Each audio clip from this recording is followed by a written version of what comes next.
You probably know already how the censorship destroying literally everything has been encroaching on your freedoms, especially on the internet, like crazy within the past month.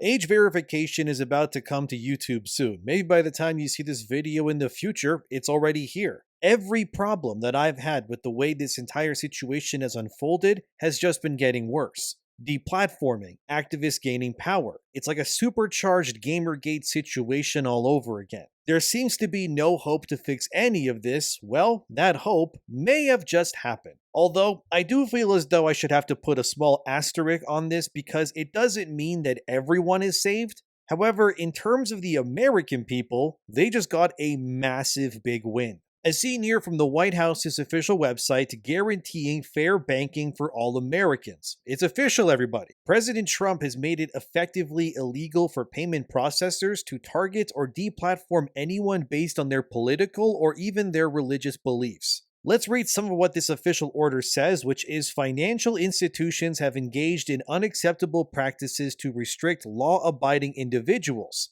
and businesses access to financial services on the basis of political or religious beliefs or lawful business activities. Some financial institutions participated in government-directed surveillance programs targeting persons participating in activities and causes commonly associated with conservatism and the political right following the events that occurred at or near the United States Capitol on January 6, 2021. The federal government suggested that such institutions flag individuals who made transactions related to companies like Cabela's and Bass Pro Shop, or who made peer-to-peer payments that involved terms like Trump or MAGA, even though there was no specific evidence tying those individuals to criminal conduct. And by the way, if you enjoyed the content, consider liking the video, leaving a comment on what you think about all of this, and subscribing to keep up to date. It helps out a lot. Thank you, but there's more to go over. But firstly, to unpack what was first said there, to clear up any confusion, if you live in America specifically, nobody now, and I mean nobody, can deplatform you for anything due to this new law being signed. Of course, this was done because the people who hate Trump and anyone who is pretty much pro-free speech were getting by too easily, I guess, in their eyes. It then became obvious that the only way to fully stifle and destroy these opposing voices, if you will, came down to pretty much two options. You either end their lives, which is obviously illegal and gonna cause eyebrows to be raised everywhere and investigations to be ran. Or you deplatform and silence your enemies so that they cannot financially be able to exist to continue opposing you. Obviously, the latter was the idea. Many left-wing organizations across the planet and even entire countries support this level of censorship nonsense, like Australia, and especially the UK, which is now a hellhole at this point. So this executive order does save Americans, which is a big win, but sadly it cannot protect people that are living in other countries which are at the mercy of their insanely corrupted and clearly pro-censorship governments. But there is more. The Trump order continued by saying bank regulators have used supervisory scrutiny and other influence over regulated banks to direct or otherwise encourage politicized or unlawful debanking activities. Operation Choke Point, for example, was a well-documented and systemic means by which federal regulators push banks to minimize their involvement with individuals and companies engaged in lawful activities in industries disfavored by regulators based on factors other than individualized, objective, risk-based standards. So I decided to look up this Operation Choke Point, and what's happening right now is like a supercharged version of what has existed seemingly for almost 10 plus years and then some. As seen here from Davis Wright Tremaine, the point of this operation, this choke point thing, was to debank individuals and supervise what they were doing with their own money. This was, by the way, first installed during the Obama administration to supervise banks. It was then increased to a 2.0 version under Biden, who was, let's be real, just a continuation of Obama's policies pretty much. But then as it says here, the new administration, as in Trump, wants to destroy this for good and ensure that it never comes back, which is a big reason why this new law I've been covering so far here exists now. The liberals within America essentially tried to push what can really only be described as a social credit score system somewhat, that would pretty much reward people who agreed with them and destroyed people who didn't. Effectively meaning that your ability to make money and have access to your money was not predicated on you having that money in the first place, but instead it would fall on your political, ideological stances instead. Yeah, that's a big problem. So, this Operation Choke Point is basically what is happening in Australia and definitely the UK right now. And Steam, for example, has been compromised thanks to a similar cancel culture tactic that Collective Shout, that's the pro feminist Australian organization that got Mastercard and Visa to censor Steam, did. However, now, with Trump's new order that he did, he has, for all intents and purposes, pretty much just saved Steam and every single other digital storefront within America, by the way, from being occupied or destroyed by these crazy cult like members. As the bill further states, as a result, individuals, their businesses, and their families have been subjected to debanking on the basis of their political affiliations, religious beliefs, or lawful business activities, and have suffered frozen payrolls, debt, and crushing interest and other significant harms to their livelihoods, reputations, and financial well-being. Such practices are incompatible with a free society and the principle that the provision of banking services should be based on material, measurable, and justifiable risks. Such practices, when wielded to discriminate against customers and businesses and credit transactions due to their religion, are also unlawful under the Equal Credit Opportunity Act. They further undermine public trust in banking institutions and their regulators, discriminate against political beliefs and free expression of those beliefs, and weaponize a politicized regulatory state. Oh man, it's a lot to read. As they even further say, it is the policy of the United States that no American should be denied access to financial services because of their constitutional or statutorily protected beliefs, affiliations, or political views. My tongue is tired. And to ensure that politicized or unlawful debanking is not used as a tool to inhibit such beliefs, affiliations, or political views. Banking decisions must instead be made on the basis of individualized, objective, and risk-based analysis. So, yeah, Trump literally just saved Steam pretty much, and like everything else too. I'm not sure if these changes will apply to Steam, let's say, outside of America. Probably not. It's probably only American Steam users. But this does now mean that Collective Shout, or really any other group that have attempted to essentially censor everything, can now effectively never do that ever again, as long as, this whole thing remains in effect. I'm sure this pisses those people off a lot, and honestly, I'm glad, because screw them, dude. They wanted you to have nothing. I just wish that this kind of a law existed worldwide, and it's kind of insane that it doesn't, but I get why, because they want to control everything. But I'll get back to the whole Trump thing in a bit, but I just want to show you how the rest of the world is dealing with this deplatforming and debanking and censorship so that you can just see how bad it's getting outside of America. For example, friend of the channel Archcast said via Twitter that he has been deplatformed from PayPal with no reason given whatsoever. As seen here, Arch says that it was due to unusual activates, which is, kind of ridiculous. It's really only being done because Arch is not an American citizen and he speaks out against censorship and the powers that be. That's really why it happened to him. It's exactly the reason why this new law exists in America. It's to stop things like this from happening. Because this is what they want. They, as in the activist groups and the left-leaning political parties who want to control everything from video games to what you can say and think, movies, TV, and more. And if you disagree, they'll silence your ability to even have control over your own money now. Let me remind you, they did the same thing to Canadians that protested against the mandates during the height of the pandemic. The Convoy Freedom protest was so unifying, the Canadian government seized control over the banks and payment processors that were giving money to allow that protest to continue.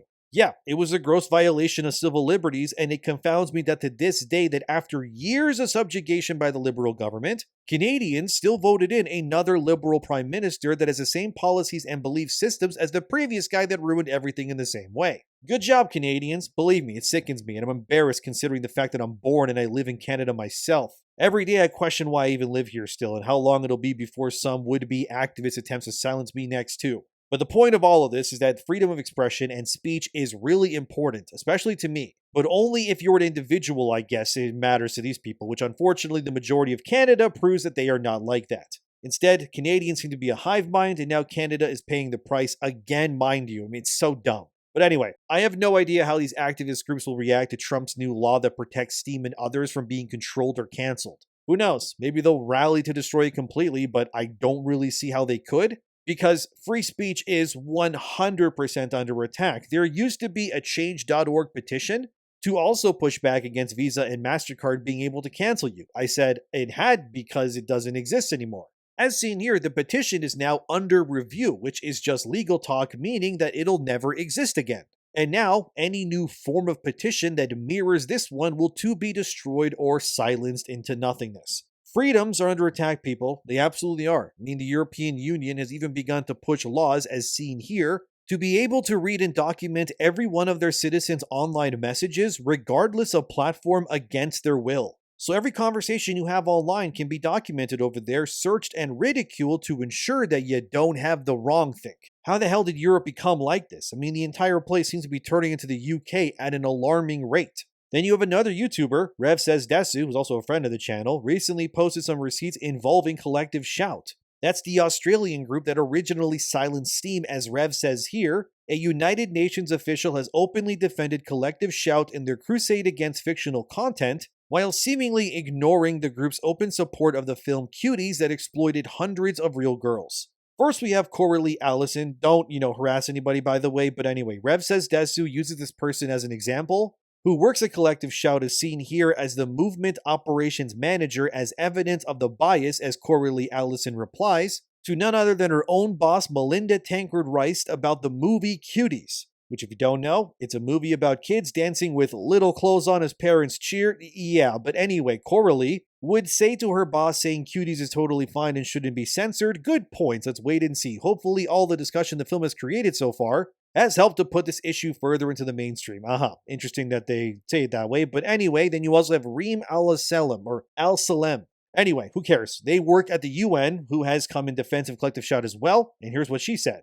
This is horrific and I'm very alarmed by it. It represents the most serious form of online violence against women human rights defenders I've seen in a long time. This is because Collective Shout is doing its job in calling out misogyny and violence against females online. I expect and hope all those that have a mandate to act, be they state institutions or businesses, to put an end to these threats and to the violence. Oh, really? So it's the gamers that are the threat, not the people that are silencing everything. Interesting, except that's not really what Collective Shout is doing, isn't it? Are they, Al-Salem? The same group, by the way, that censored Steam is now nebulous in their claims. They've already tried to get games like Grand Theft Auto 5. And even Detroit Become Human delisted because they have taboo themes that go against their opinions. In Grand Theft Auto's case, Collective Shout was successful in Kmart and Target over in Australia pulling the game. Detroit Become Human, they were able to do nothing, and thankfully. But again, this is why laws like what Trump enacted matter and should become widespread, even though they probably won't because they want control. Because it shouldn't be up to people like this who are culturally out of touch, who get to determine what you can or cannot say, do, watch, play, or buy with your own money. There's a fine line where I understand wanting to limit, child you-know-what content being blocked online. I get that. But they're not really targeting that. In fact, they're protecting it like they did with Cuties. Instead, they're going after legally consenting adults who were just being barred from spending their own money on licensed legal adult entertainment on Steam, PlayStation, Xbox, I guess Nintendo, and more. And that means games, of course. It's completely asinine and out of touch. If these people had their way, we would all be in jail for even existing. Every man would be behind bars because these feminist women are so brain-rotted by the activism. But as that Park Place puts it here, what Trump has done could actually end the censorship era, in America at least, as Park Place puts it here. Many American key regulations are a part of this new bill by Trump to tell these freaks to back off, including the Federal Deposit Insurance Corporation, the Office of the Comptroller of the Currency, and much more, as you're seeing on screen. The key word to focus on here is that one in orange there, reputational risk. That's the ace in the hole, fellas. By protecting this, the activists can pretty much do nothing now, because they were using reputational risk because it was their ace in the hole for them. It was nebulous and far-reaching enough that it allowed them to weasel their way around laws to claim that if you allow this game or that content to be bought on Steam or wherever else, it would just ruin your reputation with your clientele. Naturally, it worked. Not anymore, maybe, but it did it first. After all, that's how they got Steam. The reputational risk, as they put it, to their platform led to the self-censoring of games. It even led to places like itch.io doing the same, but now, coincidentally, Itch has also started a sale which is called Fight the Censorship Promo, where they're showcasing and selling various adult-themed games on purpose as a big FU to these types. As that Park Place puts it here, gamers and developers argue this creates a de facto censorship regime, where private companies act as moral arbiters, stifling creativity and free expression in a medium protected by the First Amendment. Some of the more broad protections of this law are, as Park Place details here, prohibition on denial for lawful activities. If a game is legal rated for adults, denying payment processing based on subjective offensiveness could be deemed unlawful debanking. Review and remedies, regulators must investigate complaints, potentially forcing processors to reinstate services or face fines. Terms of service amendments. Within 180 days, companies must scrub discriminatory language from agreements, including clauses about unacceptable content. So basically, they got their hands tied because they got too greedy trying to control everything, and good because it was morally wrong to do so. The fact that even Reddit is celebrating what Trump did is kind of pure cinema if you ask me. Like, Reddit of all places is praising this. Wow, dude. Although, it's not all clear, as these users on Reddit replied, an executive order, which is what this is it technically law, so Mastercard or Visa could, in theory, push back and say it goes against their civil liberties, but with these new regulations put in place, it does at least create a space where any possible act of deplatforming or debanking will now have to, as those previous points read, here they are again, put these claims of being problematic through an exhaustive 180-day process in theory. So basically, let's say you sell a game, these activists don't like it. Originally, they could just threaten Steam or Itch and whatever, and then your game would be gone overnight. But now, it's going to take upwards of half a year for each of these claims to be filtered through the proper channels and get reviewed before an ultimatum is given, resulting in that, deplatforming or debanking happening. And since common sense is becoming more common finally, the likelihood of whatever they're trying to deplatform you over actually happening has severely now been reduced. Remember what happened to Archcast. That's how it used to be. That's how they want it to stay, because then they can get the results they want fast. But if Arch were American, PayPal would then have to wait half a year going through the legal hoops before they did what they did. I will leave a link in the description box below if you want direct access to this whole White House's detailed document on this as well, because it's important. And I'll end it here with what Trump says at the very end of this fact sheet, which reads, and you know what? Screw it. I'm going to read this in my best Trump impression that I can do. Ready? Let's read this. The banks discriminate against conservatives. They discriminate against religion because they're afraid of the radical left, I suspect. I think the bank regulators are doing a big number of the banks because they're not allowed to do business with you. And we're going to get those banks when we get in office. We're going to get them. Nobody knows the banking industry better than me, and I'm not going to let them take advantage of you any longer. They've taken advantage, and what they do to the people in this room, and by the way, millions and millions of others, is a disgrace. We're going to end it. But what do you think about all of this? Let me know in the comments. Don't forget to like the video. I always like videos. Some would say I like the most. I do. And don't forget to subscribe. Subscribing is good. I tell people. I say I always subscribe because it's the right thing to do. And I'm a good getter. I am. They say that about me. They do. Thank you for watching. Tell me what you think in the comments. My comments, the comment section, the best comment section on YouTube. It is, I know, because I've seen it. And kiss your mother for me. I love mothers. Tell the people I love mothers. No one is a bigger mother lover than me.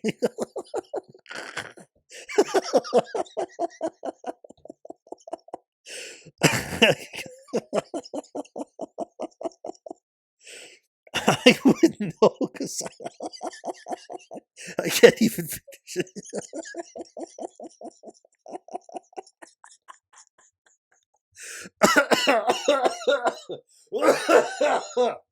Oh, God, okay. I'll see you next time. Okay, bye.